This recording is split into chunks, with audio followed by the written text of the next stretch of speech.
Hello everyone, welcome back to your channel. जैसा कि आप सबको पता था कि आज मेरा आईबीपीएस सीओ का मेंस एग्जाम है, वो हो गया है और मैं उसका आपको बता देती हूँ मैं कितने अटेम्प्ट करके आई हूँ, क्या एनालिसिस है, क्या किस तरीके के क्वेश्चन आए हुए थे। तो मैं सब्जेक्ट वाइज आपको बता देती हूँ। रीजनिंग में जो है मैं 2 मार्क्स वाले 2 पजल करके आई हूँ, मतलब 10 नंबर के करके आई हूँ। और जो एक एक नंबर वाले क्वेश्चन थे वो मैंने 6 क्वेश्चन किए हैं। उसमें से मैं आपको बता देती हूँ कैसे क्वेश्चन आए हुए थे। सबसे पहले जो 2-2 नंबर वाले क्वेश्चन थे उसमें आई थिंक 3 पजल आई हुई थी, और उसके अलावा एक छोटी सी भी पजल ही थी आई थिंक। और एक कुछ नंबर फॉर्मेशन वाला क्वेश्चन था जो मैंने पजल बनाई थी दो, वो बता देती हूँ थोड़ा। एक तो पजल आई थी उसमें 16% थे, 3 रो थी।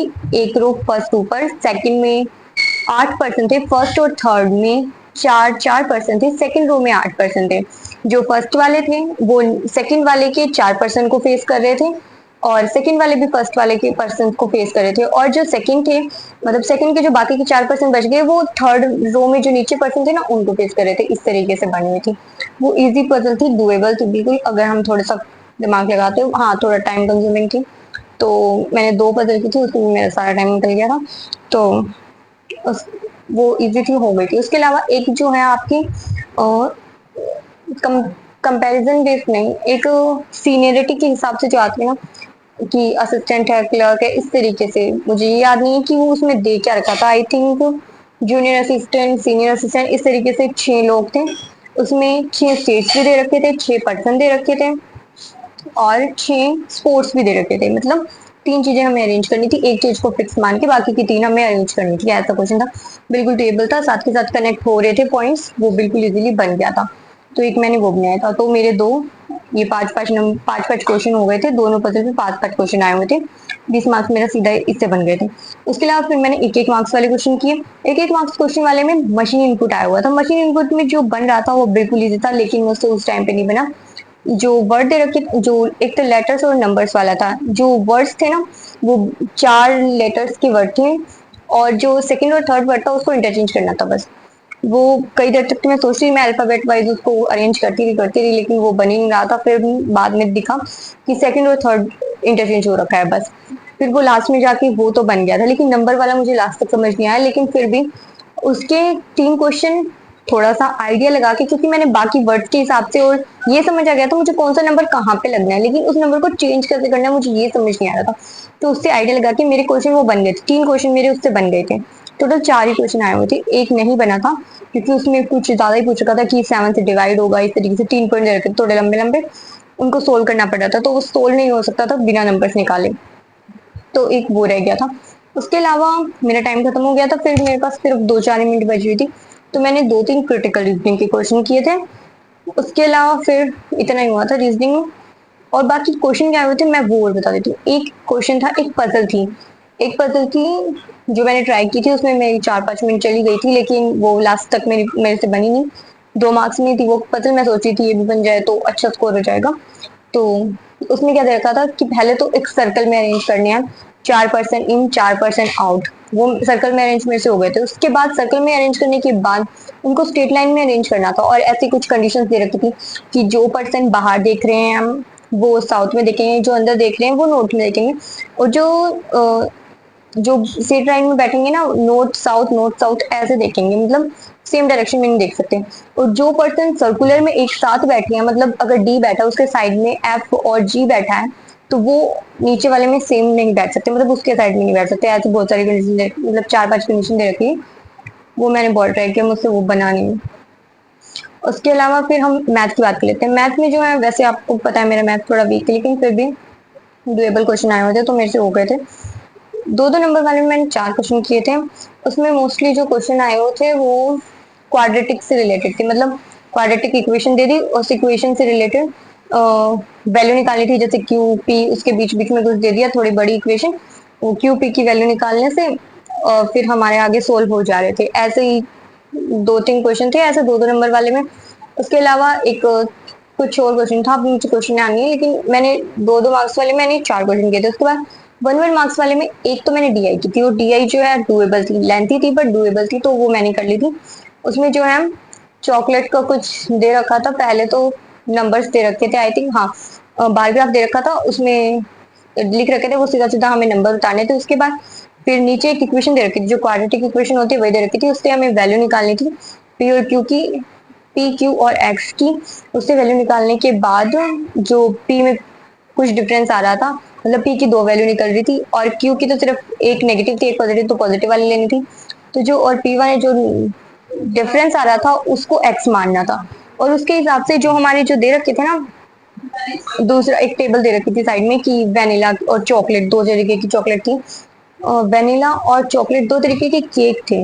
टोटल केक तो हमें सीधा सीधा दे रखे थे और वे हमें निकालने थे। उसमें निकालने के लिए हमें क्यू पी प्लस परसेंटेज दे रखी थी, मतलब क्यू और पी एक्स इन सब का यूज करके हमें परसेंटेज निकालनी थी। परसेंटेज की वैल्यू निकलने के बाद कि मतलब कितना परसेंट है वो, उसके बाद टोटल में से उसकी परसेंटेज निकाल के फिर सोल्व करना था। मतलब डुएबल था लेकिन लेंथी था। ठीक है, तो ये भी मेरा हो गया था। उसके अलावा क्या आया हुआ था मैं आपको थोड़ा सा बता देती हूँ। नंबर सीरीज के क्वेश्चन थे, हाँ एक एक नंबर में भी नंबर सीरीज के क्वेश्चन थे, वो मेरे से सोल्व हो गए थे। मतलब मैथ्स थोड़ी डुएबल साइड थी, मतलब जो बच्चों जिन बच्चों ने प्री की तैयारी की है उनके टाइम पे थोड़ा बहुत क्वाड्रेटिक थोड़ा हाई लेवल का ही पढ़ा है, तो उनसे सोल्व हो गए होंगे। उसके अलावा हम इंग्लिश की बात करते हैं। इंग्लिश में जो है दो दो नंबर वाले 5 क्वेश्चन आते हैं, उसमें से मैंने 4 किए थे, एक में मुझे थोड़ा डाउट था तो मैंने वो छोड़ दिया था। उसमें आया क्या हुआ था, एक पूरा दो तीन लाइंस की सेंटेंस दे रखा था, मतलब पैराग्राफ टाइप दे रखा था, और एक एक लाइन में जो है उसको कन्वर्ट करके बताना था कि इसका सार क्या बन रहा है इस तरीके से। तो दो तीन क्वेश्चन तो ऐसे ही थी, और एक रीअरेंजमेंट वाला क्वेश्चन था कि 4 सेंटेंस दे रखे रीअरेंज करके बताना है कि कौन सा सही बनेगा। और एक और क्वेश्चन था कि कौन सा जो है इन सबसे मैच नहीं कर रहा। ऐसे दो क्वेश्चन थे, उसमें से मैंने एक छोड़ा था, वो मुझे समझ नहीं आया था क्योंकि सब में सेम सेम सी चीजें ही लग रही थी। उसके अलावा एक एक मार्क्स वाले 25 नहीं 30 क्वेश्चन, एक एक मार्क्स वाले 30 क्वेश्चन थे, और उसमें से आरसी के 7 8 क्वेश्चन थे, एक आरसी के और दूसरी आरसी के 3 क्वेश्चन थे। दूसरी आरसी करने का मेरे पास टाइम नहीं बचा था, एक आरसी मैंने की थी, उसमें से भी एक दो क्वेश्चन छोड़ दिए थे जिनमें मुझे डाउट लग रहा था। उसके अलावा एक क्लोज टेस्ट टाइप आया हुआ था, मतलब एक पूरा पैराग्राफ लिखा हुआ था, उसमें बीच बीच में वर्ड दे रखे थे, उनकी जगह रिप्लेस करके बताना था क्या आ सकता है। तो वो भी मैंने कर लिया था, वो डुएबल था बिल्कुल। तो और उसके बाद जीए की बात कर लेते हैं। जीए थोड़ा सा एक ऐसा सब्जेक्ट रहता है, जी में मुझे नहीं पता मेरे कितने ठीक है कितने गलत है, लेकिन कुछ क्वेश्चन मेरे जी में गलत हैं। जी में मैंने जो अटेम्प्ट किए हैं वो सिर्फ 13 क्वेश्चन अटेम्प्ट किए हैं, दो दो नंबर वाले 5 क्वेश्चन और एक एक नंबर वाले 8 क्वेश्चन। जी की मेरी तैयारी इतनी अच्छी नहीं थी, क्यों? क्योंकि आप लोगों को पता है अभी प्री के एग्जाम चल रहे थे, LIC प्री का था, IBPS प्री का था, SBI प्री का था, तो मैंने जी पे इतना ध्यान नहीं दिया था, इसीलिए मेरे जी के अटेम्प्ट कम हुए हैं और कुछ क्वेश्चन गलत, 2 4 क्वेश्चन गलत भी हुए हैं, तो उनकी वजह से शायद मेरा स्कोर थोड़ा नीचे जा सकता है। डिस्क्रिप्टिव, हाँ डिस्क्रिप्टिव की बात कर लेते हैं।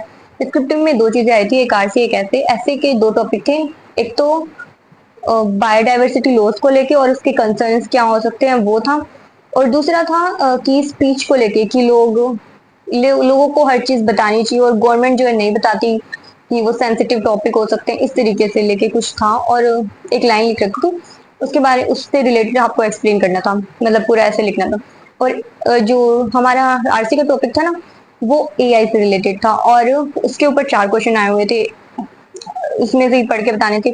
एआई का कंपनीज के ऊपर क्या इफेक्ट होता है, क्या साइड इफेक्ट है, क्या, ऐसे ही क्वेश्चन थे, मतलब इजी थे वो तो। उसके अलावा बस यही था हमारा। तो मेरे जो टोटल अटेम्प्ट रहे हैं बिना डिस्क्रिप्टिव के वो 93 रहे हैं, और जिसमें से करंट अफेयर्स का तो आपको पता है कोई भरोसा नहीं कितने मार्क्स जाएंगे, लेकिन बाकी तो जो है मतलब अपने हिसाब से तो मैंने 100% ही किए हैं, लेकिन आपको फिर भी पता है मेंस में कुछ ना कुछ गलती हो ही जाती है, 100% एक्यूरेसी होती नहीं है। 100% हम करने के बाद भी हमारे 100% मार्क्स आते नहीं। बाकी रिजल्ट बताएगा, और जब भी रिजल्ट आएगा मैं आप लोगों के साथ जरूर शेयर करूंगी मेरा पॉजिटिव नेगेटिव जैसा भी रहा। अपनी तरफ से तो हमने 100% दिया है, बाकी जो भी रिजल्ट आता है देखते हैं। अभी जो है हमारा IBPS क्लर्क और SBI क्लर्क है, तो उसके लिए हमें पूरी मेहनत करनी है, और उसके लिए करंट अफेयर्स बहुत अच्छे से करना है, ये अकल लग गई है मुझे।